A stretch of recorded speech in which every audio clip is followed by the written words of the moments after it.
Metro स्थानक बंद करण्याचा मुद्दा आता सुप्रीम कोर्टात पोहोचलेला आहे। विकास सिंह यांनी सीजेआय सूर्यकांत यांच्या खंडपीठासमोर हा मुद्दा मांडलेला आहे। तर मेट्रो स्थानक आजही 16 बंद आहेत आणि हा मुद्दा आता थेट सुप्रीम कोर्टात उपस्थित करण्यात आलेला आहे। याच संदर्भात विकास सिंह यांनी सरन्यायाधीशांच्या खंडपीठासमोर हा मुद्दा उपस्थित केला। अधिक जाणून घेऊया आपले प्रतिनिधी प्रमोद जगताप यांच्याकडून। प्रमोद, मेट्रो स्थानकांसंदर्भात नेमकं सुप्रीम कोर्टात काय मुद्दा मांडण्यात आलाय?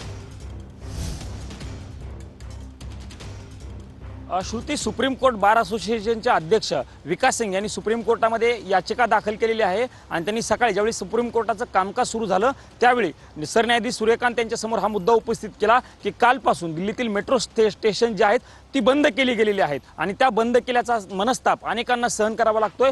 त्याचा मनस्ताप वकिलांना देखील सहन करावा लागतोय, कारण कामकाजासाठी येणारे वकील, अनेक वकील हे सुप्रीम कोर्ट जे मेट्रो स्टेशन आहे त्या मेट्रो स्टेशन परिसरामध्ये उतरतात आणि मग कामकाजासाठी कोर्टामध्ये येतात। हा मुद्दा जेव्हा सूर्यकांत यांच्या समोर मांडला तेव्हा सूर्यकांत यांनी स्पष्टपणे सांगितलं की आज दुपारपर्यंत आपण वाट बघू, नेमकं या सगळ्या संदर्भात स्पष्टीकरण काय येतंय ते बघू आणि त्यानंतर या सगळ्या संदर्भात निर्णय घेतला जाईल, असं सूर्यकांत यांनी जे सुप्रीम कोर्ट बार असोसिएशनचे अध्यक्ष विकास सिंग आहेत त्यांना सांगितलं आहे। विकास सिंग यांच्याकडनं कोर्टाकडे विनंती केली गेली की सरन्यायाधीशांना या प्रकरणामध्ये हस्तक्षेप करावा लागू शकतो, त्यांनी हस्तक्षेप करावा, कारण ज्या पद्धतीने ही सगळी मेट्रो स्टेशन्स बंद केलेली आहेत त्याचा मनस्ताप सगळ्यांना सहन करावा लागतो। कोर्टानं पुन्हा एकदा म्हटलं की दुपारच्या जेवणाच्या सुट्टीपर्यंत आपण वाट बघू आणि त्यानंतर या सगळ्या संदर्भात निर्णय घेऊ। दुपारच्या जेवणाच्या नंतर जर समजा मेट्रो स्टेशन सुरू झाली नाही तर या सगळ्या संदर्भात सरन्यायाधीश नेमकं काय निर्णय घेतात, काय निर्देश दिल्ली मेट्रोला सरन्यायाधीशांकडून दिले जातात हे बघणं महत्त्वाचं असणार आहे। त्यामुळे दुपारपर्यंतची वाट या सगळ्या सुनावणीच्या अनुषंगाने आपल्याला आता बघावं लागणार आहे। नक्कीच अपडेट्स घेत राहणार आहोतच। प्रमोद, तुर्तास धन्यवाद तुम्ही दिलेल्या संपूर्ण माहितीसाठी।